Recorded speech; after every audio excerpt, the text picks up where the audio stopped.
Hybrid মাগুর মাছ কেমন পুকুরে চাষ করবেন, হাইব্রিড মাগুর মাছ কতদিনে কত ওজন আনতে পারবেন, হাইব্রিড মাগুর মাছ বাজারজাত কেমন এবং এটি রোগবালাই কেমন, হাইব্রিড জাতের মাগুর মাছটিকে আপনি প্রথম অবস্থায় কী খাবার দিবেন এবং বড় অবস্থায় এই মাছটিকে কী খাদ্য খাওয়াবেন। বিদেশি এবং হাইব্রিড মাগুর মাছ চাষ করতে হলে আপনার পুকুর কিভাবে প্রস্তুত করবেন এইগুলা বিষয় নিয়ে আজকে আলোচনা করে থাকবো আজকের ভিডিওতে।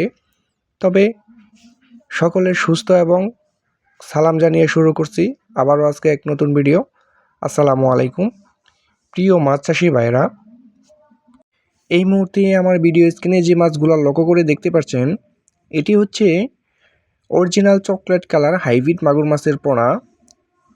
ভিউয়ার্স দেখতেই পাচ্ছেন এটি খুবই সুন্দর এক চাড়া এক রেডের পোনা। ভিউয়ার্স এটির সাইজ হচ্ছে 2 থেকে 2.5 ইঞ্চি সাইজ এবং 1 কেজিতে ধরবে 500 পিস।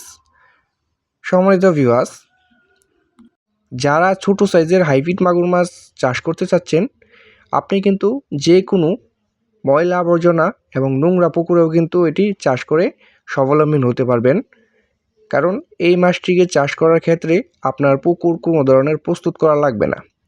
ভিউয়ার্স, এই মাছটি চাষ করতে হলে আপনার প্রথম অবস্থায় এই মাছটিকে খাদ্য দিতে হবে 10 থেকে 15 দিন নারিশ 0 খাবারটা।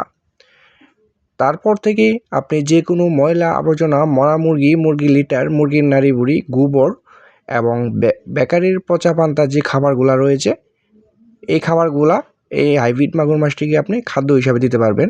এই পচা পান্তা খাবার খেয়ে কিন্তু এই মাছটির খুবই সুন্দর গ্রোথ এবং খুব তাড়াতাড়ি এটি বেড়ে ওঠে। এই মাছটিকে আপনি মাত্র 3 মাসেই বাজারজাত করতে পারবেন, এককটার ওজন আনতে পারবেন 1 কেজিরও বেশি।